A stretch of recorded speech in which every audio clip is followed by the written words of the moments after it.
aku Tony.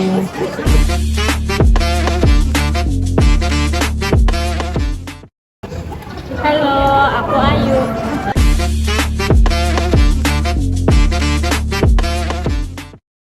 Halo, aku Amel.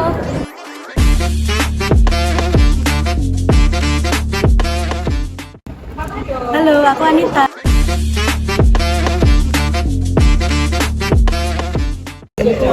Halo, aku Cynthia.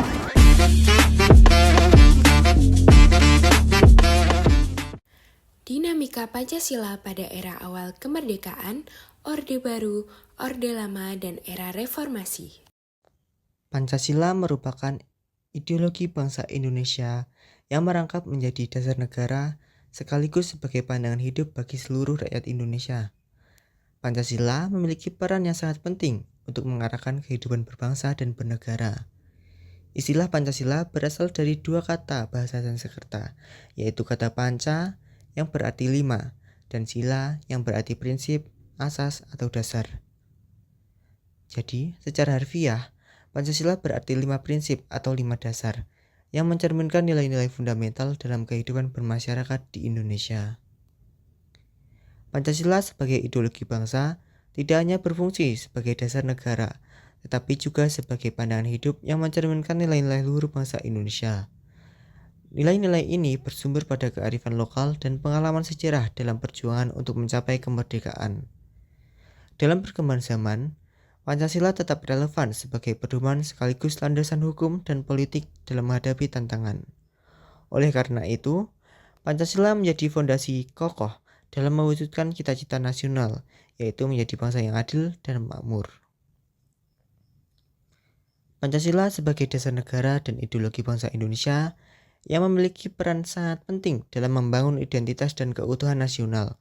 Sejak perumusannya pada tahun 1945, Pancasila telah menjadi pedoman hidup dalam berbangsa dan bernegara. Namun pada kenyataannya, penerapan Pancasila tidak selalu berjalan mulus.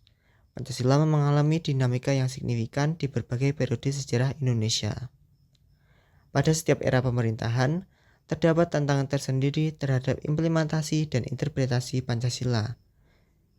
Dimulai dari masa awal kemerdekaan, Orde Lama, Orde Baru, hingga era reformasi. Dinamika Pancasila pada era awal kemerdekaan 1945 sampai 1959. Pancasila disahkan sebagai dasar negara Indonesia sehari setelah proklamasi kemerdekaan, yaitu pada tanggal 18 Agustus 1945 dalam sidang pertama Panitia Persiapan Kemerdekaan Indonesia, yaitu PPKI. Rumusan Pancasila tersebut tercantum dalam alinea keempat pembukaan Undang-Undang Dasar 1945. Sejak saat itu, Pancasila digunakan sebagai landasan utama dalam mengatur kehidupan berbangsa dan bernegara di Indonesia. Penerapan Pancasila pada masa awal kemerdekaan berlangsung dari tahun 1945 hingga 1959. Pada periode ini, seluruh rakyat Indonesia memiliki tekad kuat untuk terbebas dari segala bentuk penjajahan dan membangun bangsa yang merdeka serta mandiri. Rakyat Indonesia ingin memiliki kebebasan untuk menentukan arah dan masa depan bangsanya sendiri, tanpa intervensi dari penjajah serta terbebas dari segala bentuk ancaman, baik yang berasal dari dalam negeri maupun luar negeri. Meski demikian, pelaksanaan Pancasila sebagai dasar negara yang telah disahkan oleh Panitia Persiapan Kemerdekaan Indonesia tidak berjalan dengan mudah. Berbagai tantangan dan hambatan harus dihadapi oleh bangsa Indonesia dalam upaya mengamalkan nilai-nilai Pancasila. Dalam penerapan Pancasila pada masa awal kemerdekaan muncul berbagai tantangan dan permasalahan di antaranya. Yang pertama ada pemberontakan Darul Islam atau Tentara Islam Indonesia (DITII). Pemberontakan Darul Islam atau Tentara Islam Indonesia dipimpin oleh Sekar Maji Marijan Kartosuwiryo. Pemberontakan ini dimulai dengan pembentukan Negara Islam Indonesia atau NII oleh Kartosuwiryo pada 7 Agustus 1949. Tujuan utama pendirian NII adalah menggantikan Pancasila sebagai dasar negara dengan hukum syariat Islam. Daerah yang terlibat dalam pemberontakan ini yakni Jawa Barat, Jawa Tengah, Aceh, Sulawesi Selatan, dan Kalimantan Selatan. Namun, aksi gerakan DITII justru bertentangan dengan nilai-nilai Islam. Para pengikutnya melakukan tindakan kekerasan seperti membakar dan merusak rumah warga, menghancurkan jalur kereta api, merampas harta masyarakat, serta melakukan penganiayaan terhadap penduduk. Kartosuwiryo dan kelompoknya akhirnya berhasil ditangkap pada tanggal 4 Juni 1962. Yang kedua, ada pemberontakan PKI di Madiun. Pemberontakan PKI Madiun terjadi pada tanggal 18 September 1948. PKI melakukan pemberontakan terhadap pemerintahan Indonesia pada saat itu. PKI merupakan sebuah gerakan yang bertujuan untuk menggulingkan pemerintahan yang sah, yakni Republik Indonesia, dan menggantikan landasan negara. Gerakan ini diketuai oleh Amir Syarifuddin dan Musso. Peristiwa yang melatar belakangi terciptanya gerakan ini adalah jatuhnya kabinet Amir Syarifuddin akibat penandatanganan perjanjian Renville yang dianggap sangat merugikan Republik Indonesia. Setelah tidak menjabat menjadi Perdana Menteri, Amir membentuk organisasi bernama Front Demokrasi Rakyat atau FDR, yang kemudian menjalin kerjasama dengan kelompok-kelompok berhaluan kiri seperti Partai Komunis Indonesia atau PKI, Barisan Tani Indonesia (BTI), dan Pemuda Sosialis Indonesia (Pesindo). Kedekatan Amir dengan tokoh PKI dan bercita-cita untuk menyebarkan paham komunisme di Indonesia.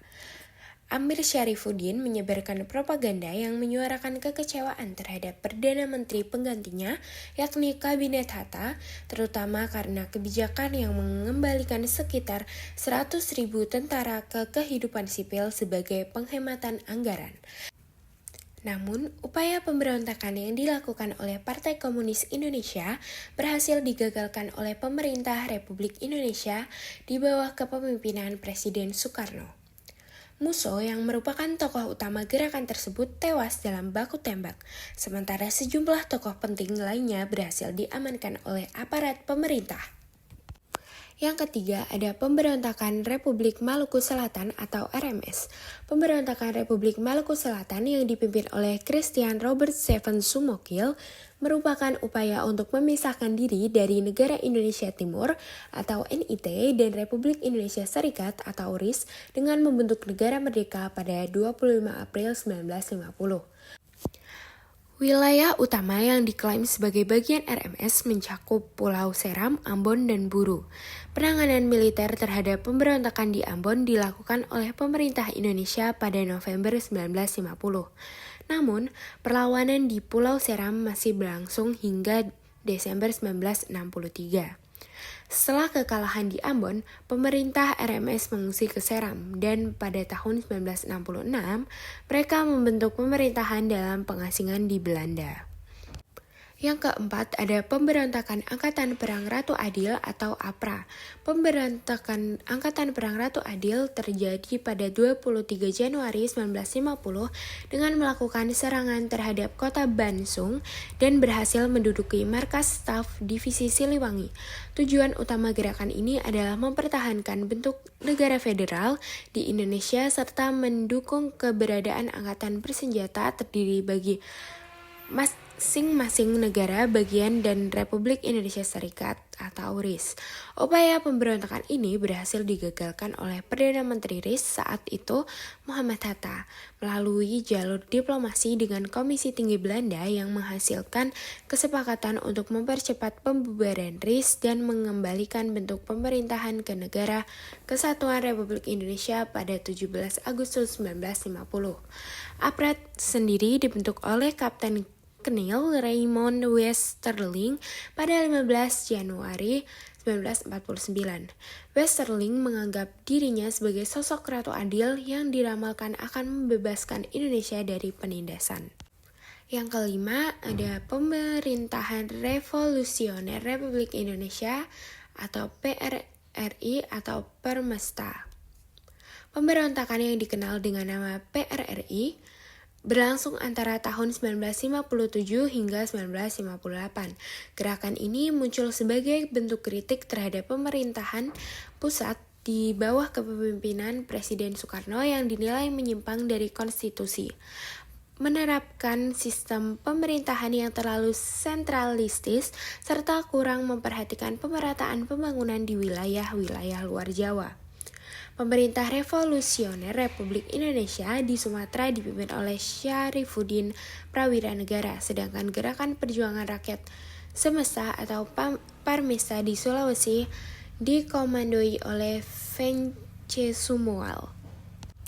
Yang keenam merupakan penjelasan dari perubahan bentuk negara dari Republik Indonesia Serikat menjadi Negara Kesatuan Republik Indonesia.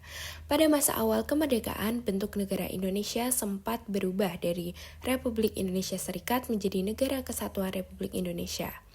Pada periode ini, konstitusi yang digunakan adalah Undang-Undang Dasar Sementara atau UUD 1950. Pemilu pertama yang diadakan pada tahun 1955 dianggap sebagai pemilu paling demokratis dalam sejarah di Indonesia. Namun, konstituante hasil pemilu tersebut gagal menyusun undang-undang dasar yang baru, sehingga menimbulkan ketidakstabilan dalam bidang politik, ekonomi, dan keamanan. Situasi ini mendorong pemerintah untuk mengeluarkan dekret presiden pada 5 Juli 1959.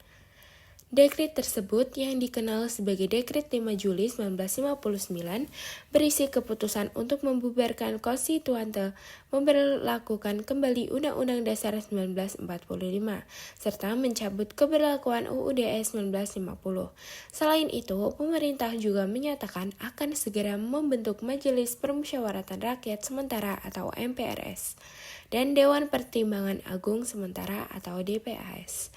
Pada masa tersebut, penerapan Pancasila cenderung dipengaruhi oleh sistem ideologi liberal yang ternyata tidak mampu menjamin kestabilan pemerintahan secara menyeluruh. Dinamika Pancasila pada era Orde Lama 1959 sampai 1966. Pancasila sebagai dasar negara dan ideologisasi Pancasila. Pada masa Orde Lama, Pancasila diterapkan sebagai dasar negara dengan berbagai dinamika. Pancasila tidak hanya dianggap sebagai simbol yang menyatukan bangsa Indonesia, tetapi juga digunakan sebagai alat untuk memperkuat kekuasaan politik, terutama di bawah kepemimpinan Presiden Soekarno. Dalam praktiknya, Pancasila tidak hanya sekedar ideologi yang mempersatukan, tetapi juga dipakai untuk mendukung kebijakan politik yang sedang berkembang. Pada masa ini, Pancasila mengalami ideologisasi. Artinya, Pancasila berusaha untuk dibangun, dijadikan sebagai keyakinan dan kepribadian bangsa Indonesia. Pancasila diideologikan untuk menyatukan berbagai elemen dalam masyarakat Indonesia yang saat itu masih sangat beragam baik dari segi suku, agama, dan budaya. Pancasila tidak hanya dijadikan sebagai dasar hukum, tetapi juga sebagai pegangan hidup dan identitas bangsa. Meskipun demikian, penerapan Pancasila menghadapi banyak tantangan, terutama dalam meyakinkan seluruh rakyat untuk mengamalkan nilai-nilai tersebut dalam kehidupan sehari-hari. Dalam proses penerimaan Pancasila sebagai ideologi dasar negara, muncul beberapa tantangan yang menimbulkan kebingungan dalam penerapan Pancasila. Yang pertama, beberapa kelompok seperti sebagian kalangan Islam merasa bahwa Pancasila tidak cukup mengakomodasi kepentingan agama mereka, sehingga menimbulkan resistansi terhadap ideologi tersebut. Yang kedua, pada periode 1950 hingga 1955, Indonesia menganut sistem pemerintahan yang lebih liberal, yang lebih menekankan pada kebebasan individu.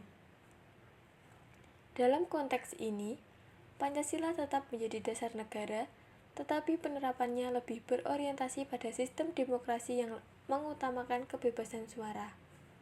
Pancasila diadaptasi untuk mendukung sistem pemerintahan yang lebih liberal, meskipun Pancasila itu sendiri mengandung prinsip-prinsip musyawarah mufakat yang bertentangan dengan pengambilan keputusan berdasarkan suara terbanyak. Ketika Indonesia menganut sistem ini, terjadi ketidakstabilan politik yang cukup besar. Hal ini terlihat dengan banyaknya pemberontakan yang terjadi di beberapa daerah seperti Gerakan Republik Maluku Selatan, Pemerintahan Revolusioner Republik Indonesia, dan Perjuangan Semesta. Gerakan tersebut berusaha untuk memisahkan diri dari Negara Kesatuan Republik Indonesia. Konflik-konflik tersebut mencerminkan betapa rapuhnya persatuan Indonesia yang dibangun atas dasar Pancasila. Pemerintah saat itu tidak mampu menjaga stabilitas politik, dan berbagai pemberontakan ini menunjukkan bahwa meskipun Indonesia sudah merdeka, ancaman terhadap keutuhan negara tetap ada. Pada periode 1956 hingga 1965, Presiden Soekarno memperkenalkan konsep demokrasi terpimpin yang lebih berfokus pada kekuasaan terpusat di tangannya. Konsep ini dimaksudkan untuk memberikan ruang bagi rakyat dalam berpartisipasi, tetapi pada kenyataannya lebih menekankan pada kepemimpinan otoriter yang dijalankan oleh Presiden Soekarno. Konsep ini justru semakin mengarah pada kekuasaan yang sangat besar di tangan Presiden dan menyampaikan sistem demokrasi yang seharusnya berjalan di negara yang baru merdeka. Pada tahun 1959, Soekarno mengeluarkan dekret presiden yang membubarkan konstitusi yang ada dan menggantikannya dengan sistem yang lebih menekankan pada kekuasaan sebagai presiden seumur hidup. Dalam situasi ini, Pancasila yang seharusnya menjadi alat pemersatu bangsa malah dipergunakan untuk memperkuat kekuasaan Presiden Soekarno. Ketegangan politik pun semakin meningkat, baik di kalangan kelompok politik maupun di dalam tubuh pemerintahan itu sendiri.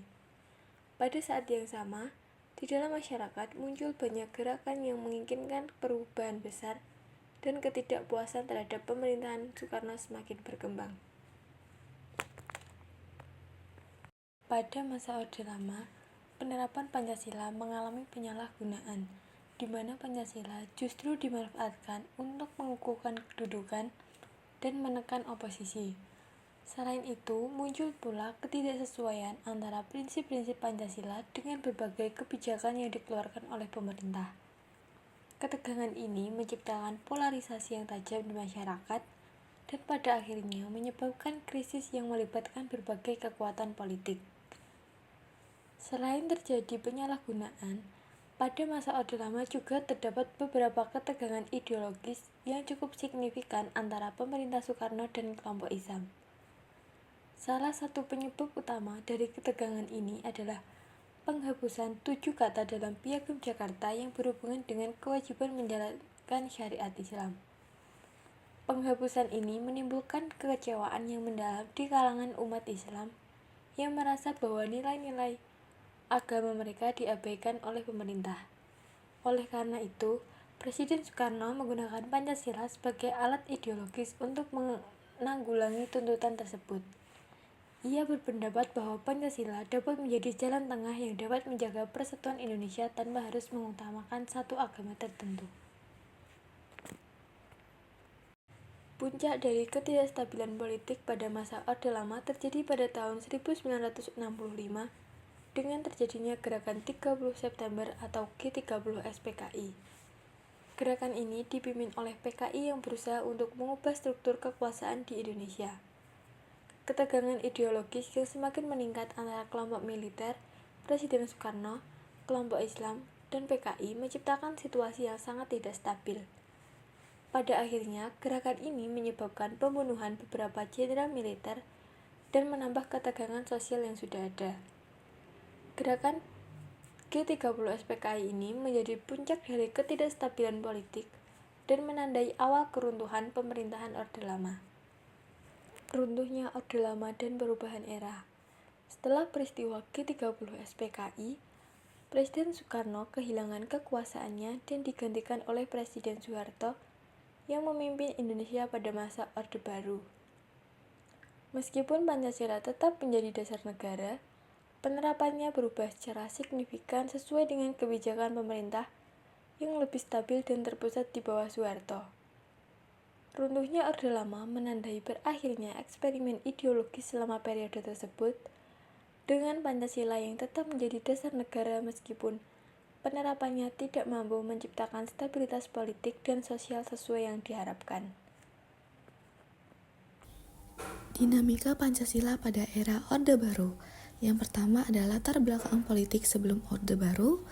Kehadiran gerakan 30 September atau PKI pada tahun 1965 menggagalkan struktur politik era demokrasi terpimpin yang memiliki karakteristik otoritarian. Otoritarian adalah bentuk pemerintahan atau kepemimpinan yang bersifat otoriter, di mana kekuasaan terkonsentrasi pada satu individu atau kelompok kecil orang, tanpa banyak ruang untuk oposisi, kebebasan dalam berpendapat, atau partisipasi rakyat.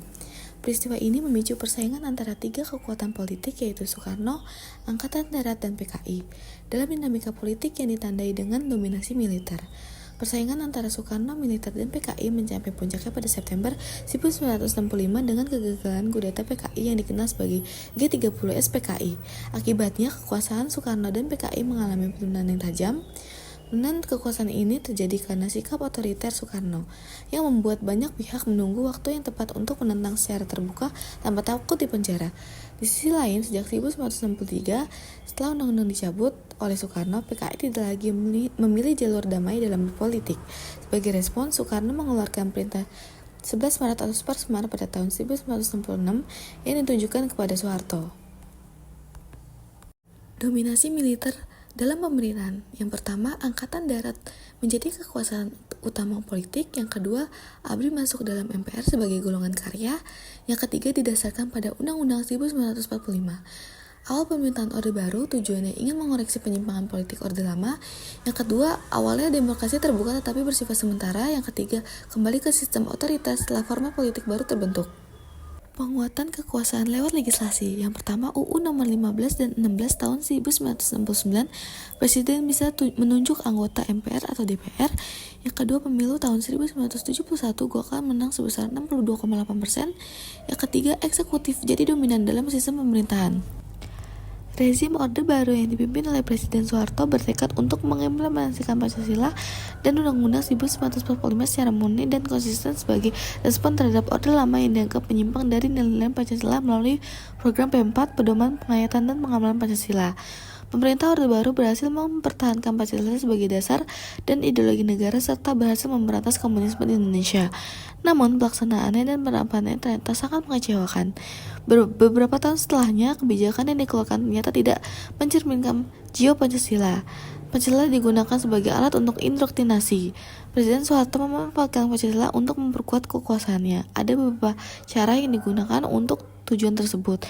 Yang pertama, melalui ajaran P4 yang diajarkan di sekolah-sekolah. Yang kedua, Presiden Soeharto mengizinkan rakyat untuk membentuk organisasi-organisasi dengan syarat bahwa organisasi tersebut harus berasaskan Pancasila yang dikenal dengan asas tunggal. Yang ketiga, Presiden Soeharto melarang adanya kritik yang bisa mengancam pemerintahan dengan alasan menjaga stabilitas negara. Presiden Soeharto melakukan penyimpangan dalam penerapan Pancasila, salah satunya dengan mengimplementasikan demokrasi sentralistik yang berpusat pada pemerintah. Selain itu, ia mengandalkan lembaga eksekutif, legislatif, dan yudikatif sehingga segala peraturan harus mendapatkan persetujuannya. Presiden Soeharto juga melemahkan aspek demokrasi terutama kebebasan pers karena dianggap dapat mengancam kekuasaannya. Untuk itu, ia membentuk Departemen Penerangan sebagai lembaga sensor untuk mengendalikan pemberitaan di media agar tidak ada yang menentang pemerintah. Kejatuhan rezim Orde Baru adalah peristiwa runtuhnya pemerintah Presiden Soeharto yang telah berkuasa selama lebih dari 30 tahun. Peristiwa ini menandai berakhirnya era Orde Baru dan awal dari era reformasi di Indonesia. Krisis ekonomi dan moneter yang melanda Indonesia pada tahun 1997 menjadi puncak dari ketidakstabilan yang akhirnya memicu gerakan besar-besaran untuk menggulingkan rezim Orde Baru di bawah kepemimpinan Presiden Soeharto. Selanjutnya saya akan menjelaskan tentang dinamika Pancasila pada era reformasi. Yang pertama, pengertian dan dasar reformasi. Jadi Pancasila merupakan dasar negara dan ideologi yang menjadi pedoman dalam kehidupan bernegara di Indonesia. Kata reformasi berasal dari kata re yang berarti kembali dan formasi yang berarti susunan. Reformasi pada dasarnya bertujuan untuk memelihara kinerja negara yang sudah berjalan baik di masa lalu, sekaligus mengoreksi kekurangan-kekurangan dan merintis pembaruan untuk menghadapi tantangan masa depan. Era reformasi membawa semangat perubahan dan paradigma baru dalam penerapan Pancasila di Indonesia. Lalu ada latar belakang gerakan reformasi. Gerakan reformasi di Indonesia muncul karena yang pertama ketidakadilan yang dirasakan masyarakat di berbagai bidang, terutama pada bidang hukum, politik, dan ekonomi. Lalu selanjutnya, berakhirnya kekuasaan Presiden Soeharto yang mengundurkan diri pada tahun 1998 setelah 32 tahun berkuasa. Yang ketiga, kekuasaan Orde Baru dianggap tidak sejalan dengan implementasi Pancasila dan Undang-Undang Dasar 1945 yang konsisten. Yang keempat, ada meningkatnya praktik kolusi, korupsi, dan otokrasi di berbagai bidang. Yang kelima, kondisi ekonomi di Indonesia yang mengalami penurunan drastis akibat krisis moneter Asia. Yang terakhir, ada akumulasi kekecewaan masyarakat dan mahasiswa yang akhirnya berujung pada protes besar-besaran di berbagai wilayah Indonesia. Selanjutnya saya akan menjelaskan tentang syarat reformasi dan tujuan reformasi. Yang pertama saya akan menjelaskan tentang syarat reformasi terlebih dahulu. Reformasi yang bertanggung jawab memerlukan syarat-syarat yang harus dipenuhi agar perubahan yang dilakukan tidak menimbulkan kekacauan atau justru memperburuk keadaan. Syarat pertama adalah adanya kerangka struktural yang jelas. Hal ini berarti reformasi harus dilakukan dengan perencanaan yang matang, memiliki roadmap yang jelas, dan tidak dilakukan secara asal-asalan. Syarat yang kedua adalah orientasi pada perbaikan kondisi. Reformasi harus mengarah pada perubahan kondisi dan keadaan yang lebih baik, bukan hanya sekedar perubahan demi perubahan. Setiap langkah reformasi harus dapat diukur dampak positifnya bagi kehidupan masyarakat dan bangsa secara keseluruhan. Syarat ketiga yang sangat fundamental adalah landasan moral dan etika yang berpedoman kepada ketuhanan yang Maha Esa. Ini menunjukkan bahwa reformasi di Indonesia tidak dapat dilepaskan dari nilai-nilai spiritual dan moral yang terkandung dalam sila pertama Pancasila. Reformasi yang berbasis pada nilai ketuhanan akan menghindarkan bangsa dari perubahan yang destruktif. Syarat yang keempat adalah adanya penyimpangan yang perlu diperbaiki. Reformasi tidak muncul dalam ruang hampa, melainkan sebagai respon terhadap kondisi-kondisi yang menyimpang dari nilai-nilai ideal yang dicita-citakan. Lalu syarat yang terakhir, syarat kelima, adalah orientasi pada pemulihan sistem dan prinsip demokrasi yang mungkin telah terdistorsi atau diabaikan pada masa sebelumnya. Lalu selanjutnya saya akan menjelaskan tentang tujuan reformasi. Tujuan reformasi dalam kehidupan masyarakat Indonesia sangat komprehensif dan mencakup berbagai dimensi kehidupan. Tujuan pertama adalah mengawali perbaikan di segala bidang kehidupan, yaitu meliputi sosial budaya, ekonomi, politik, dan pertahanan keamanan. Pendekatan holistik ini menunjukkan bahwa reformasi tidak dapat dilakukan secara parsial, melainkan harus menyeluruh dan terintegrasi. Dalam bidang sosial budaya, reformasi bertujuan menciptakan masyarakat yang lebih terbuka, toleran, dan menghargai keberagaman. Dalam bidang ekonomi, reformasi mengarah pada terciptanya sistem ekonomi yang lebih adil, transparan, dan memberikan kesempatan yang sama bagi seluruh rakyat. Di bidang politik, reformasi bertujuan untuk membangun sistem politik yang demokratis, partisipatif, dan akuntabel. Sementara dalam bidang pertahanan keamanan, reformasi mengarah pada profesionalitas dan netralitas aparat keamanan dalam melayani kepentingan bangsa. Tujuan yang kedua adalah mengubah dan menghilangkan perilaku hidup dan kebiasaan dalam masyarakat yang tidak sesuai dengan tuntutan reformasi. Hal ini mencakup upaya pemberantasan budaya korupsi, kolusi, nepotisme, serta mentalitas feodal yang masih mengakar dalam sebagian masyarakat Indonesia. Tujuan ketiga adalah pengelolaan kembali sistem ketatanegaraan secara menyeluruh, termasuk perundang-undangan. Hal ini meliputi reformasi birokrasi, sistem hukum, dan berbagai regulasi yang mendukung terwujudnya tata kelola pemerintahan yang baik. Lalu tujuan keempat adalah menemukan nilai-nilai baru dalam kehidupan berbangsa dan bernegara melalui perubahan yang dilakukan secara bertahap dan serius.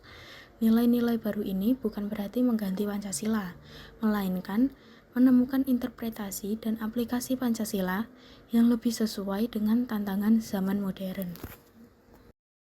Di slide ini, saya akan menjelaskan tentang perbedaan Pancasila era Orde Baru versus era Reformasi. Untuk memahami dinamika Pancasila pada era reformasi, penting untuk melihat kontras paradigma antara era Orde Baru dan era reformasi. Pada era Orde Baru, penerapan Pancasila sering difokuskan pada kepentingan politik rezim yang berkuasa. Pancasila lebih banyak berfungsi sebagai legitimasi kekuasaan daripada sebagai panduan dalam pembangunan bangsa. Pemahaman tentang Pancasila pada masa Orde Baru menjadi terdistorsi dan terbatas. Pancasila cenderung disakralkan sekaligus dimanipulasi, sehingga menjadi alat untuk mempertahankan status quo dan mencegah kritik terhadap penguasa. Interpretasi Pancasila menjadi sangat rigid dan tidak memberikan ruang bagi penafsiran yang beragam atau diskusi terbuka tentang implementasinya. Sebaliknya, pada era reformasi, terjadi perubahan paradigma yang sangat signifikan. Pancasila tidak lagi dianggap sebagai alat politik untuk mempertahankan kekuasaan, melainkan dikembalikan pada fungsinya yang sejati sebagai panduan dalam pembangunan negara yang demokratis dan berkeadilan sosial. Era reformasi memberikan ruang yang lebih luas untuk interpretasi dan diskusi tentang Pancasila, sehingga ideologi ini dapat berkembang secara dinamis sesuai dengan tuntutan zaman. Perubahan paradigma ini juga terlihat dalam cara Pancasila diajarkan dan disebarluaskan. Jika pada era Orde Baru, pendekatan yang digunakan cenderung indoktrinatif dan dogmatis, maka pada era reformasi, pendekatan yang digunakan lebih humanis, demokratis, dan dialogis. Masyarakat memberikan kebebasan untuk memahami dan menginterpretasi Pancasila sesuai dengan konteks kehidupan mereka selama tidak bertentangan dengan esensi dasar dari ideologi ini. Lalu ada kelemahan implementasi Pancasila era reformasi. Meskipun era reformasi membawa banyak perubahan yang positif, implementasi Pancasila pada era ini masih menghadapi berbagai kelemahan yang perlu mendapat perhatian serius. Yang pertama, interpretasi Pancasila yang kurang luas dan kurang mengikuti perkembangan zaman. Hal ini terjadi karena masih kuatnya paradigma lama yang melihat Pancasila sebagai doktrin yang rigid dan tidak dapat berkembang. Padahal, sebagai ideologi yang hidup, Pancasila harus mampu memberikan jawaban terhadap berbagai tantangan zaman yang terus berkembang. Interpretasi yang sempit ini membuat Pancasila kehilangan relevansinya dalam menjawab permasalahan-permasalahan kontemporer yang dihadapi bangsa Indonesia. Yang kedua, hilangnya kepercayaan masyarakat karena kurang tegasnya penegakan hukum. Ketika hukum tidak ditegakkan secara adil dan konsisten, masyarakat mulai meragukan efektivitas nilai-nilai Pancasila dalam menciptakan keadilan sosial. Kepercayaan masyarakat terhadap Pancasila juga menurun ketika para pemimpin dan elit politik tidak menunjukkan keteladanan dalam mengamalkan nilai-nilai Pancasila. Inkonsistensi antara yang dikatakan dan yang dilakukan oleh para pemimpin membuat masyarakat skeptis terhadap relevansi Pancasila dalam kehidupan nyata. Lalu yang ketiga, melemahnya rasa persatuan karena konflik di berbagai daerah. Nah, berbagai konflik yang terjadi di daerah ini menunjukkan bahwa nilai-nilai persatuan dan kesatuan yang terkandung dalam Pancasila belum sepenuhnya terinternalisasi dalam kehidupan masyarakat. Fragmentasi ini juga terjadi dalam kehidupan politik, di mana politik identitas seringkali lebih dominan daripada politik yang berbasis pada kepentingan bangsa secara keseluruhan. Lalu yang keempat, elit politik memanfaatkan reformasi untuk mendapatkan kekuasaan. Kelemahan keempat ini adalah masih terjadinya politisasi dan instrumentalisasi Pancasila oleh elit politik untuk kepentingan kekuasaan. Meskipun tidak seintensif pada era Orde Baru, masih terdapat kecenderungan untuk menggunakan Pancasila sebagai alat untuk melegitimasi kepentingan politik tertentu atau untuk menyerang lawan politik. Lalu ada tantangan Pancasila era reformasi. Yang pertama ada korupsi, yaitu tindakan tidak jujur pejabat untuk keuntungan pribadi. Korupsi merupakan tantangan yang paling serius bagi implementasi Pancasila pada era reformasi. Korupsi tidak hanya merugikan keuangan negara, tetapi juga mengancam kehidupan berbangsa dan bernegara. Korupsi bertentangan dengan seluruh sila Pancasila mulai dari sila pertama sampai dengan sila kelima. Praktik korupsi yang sistemik dapat merusak tatanan sosial dan menimbulkan kesenjangan sosial yang semakin lebar.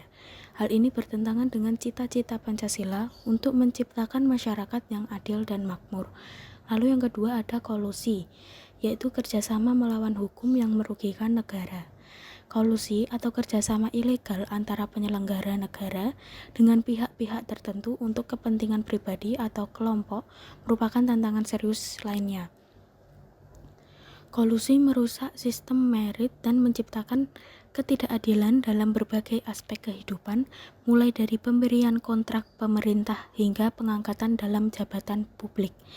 Praktik kolusi ini bertentangan dengan prinsip keadilan dan kemanusiaan yang terkandung dalam Pancasila, serta dapat merusak kepercayaan masyarakat terhadap sistem pemerintahan. Lalu yang ketiga ada otokrasi, yaitu sistem pemerintahan yang dipegang oleh satu orang. Meskipun Indonesia sudah memasuki era reformasi, tantangan otokrasi masih tetap ada. Kecenderungan otokrasi dapat muncul dalam berbagai bentuk, mulai dari sentralisasi kekuasaan yang berlebihan hingga pembatasan ruang demokrasi. Otokrasi bertentangan dengan nilai-nilai demokrasi yang terkandung dalam Pancasila, terutama dalam hal musyawarah, mufakat, dan pengakuan terhadap hak-hak dasar manusia. Lalu yang keempat ada radikalisme, yaitu gerakan menolak tatanan melalui kekerasan. Radikalisme merupakan tantangan yang sangat serius bagi implementasi Pancasila pada era reformasi. Gerakan radikal yang menolak tatanan yang ada dan berusaha melakukan perubahan melalui cara-cara kekerasan dapat mengancam persatuan dan kesatuan bangsa.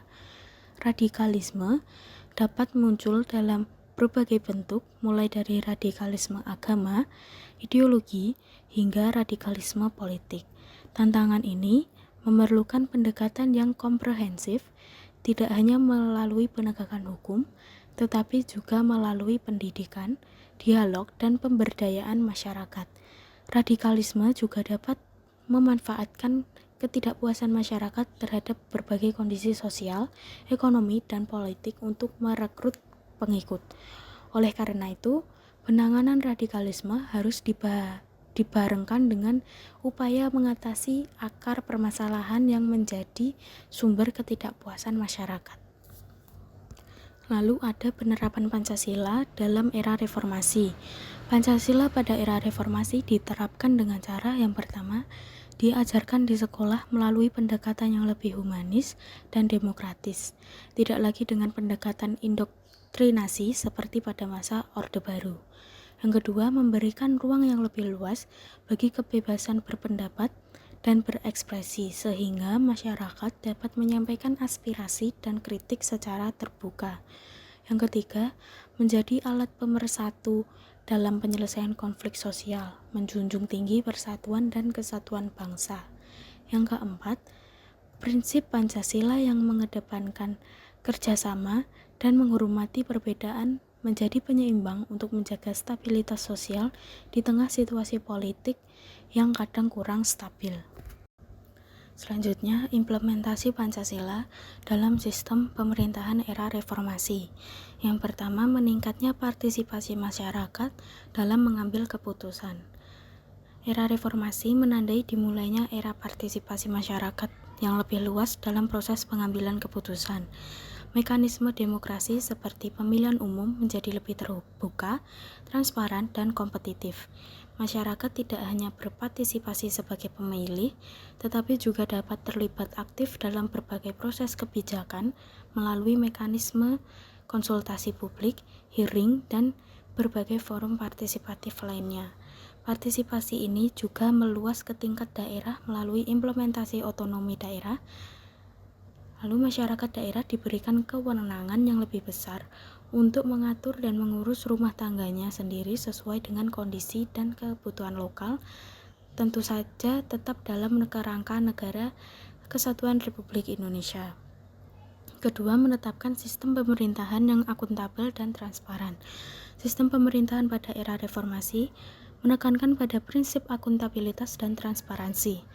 Pemerintahan tidak hanya bertanggung jawab kepada atasan atau institusi tertentu, tetapi juga kepada masyarakat sebagai pemilik kedaulatan. Berbagai mekanisme pengawasan dibentuk mulai dari lembaga pengawasan internal hingga peran media massa dan masyarakat sipil. Transparansi diwujudkan melalui berbagai kebijakan keterbukaan informasi publik, di mana masyarakat memiliki hak untuk mendapatkan informasi tentang kebijakan dan kinerja pemerintah. Hal ini sejalan dengan nilai-nilai Pancasila yang mengutamakan keadilan dan kejujuran dalam penyelenggaraan negara. Lalu yang ketiga, mengutamakan prinsip persatuan dan kesatuan. Yang keempat, penguatan hukum yang adil untuk merealisasikan keadilan sosial. Era reformasi juga menandai upaya untuk memperkuat supremasi hukum sebagai implementasi dari sila-sila Pancasila, terutama sila kedua dan kelima.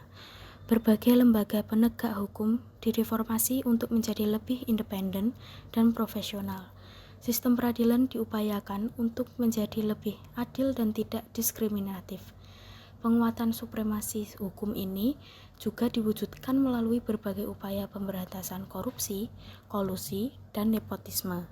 Dibentuknya lembaga-lembaga seperti Komisi Pemberantasan Korupsi atau KPK merupakan wujud nyata dari komitmen untuk menegakkan keadilan sosial bagi seluruh rakyat Indonesia.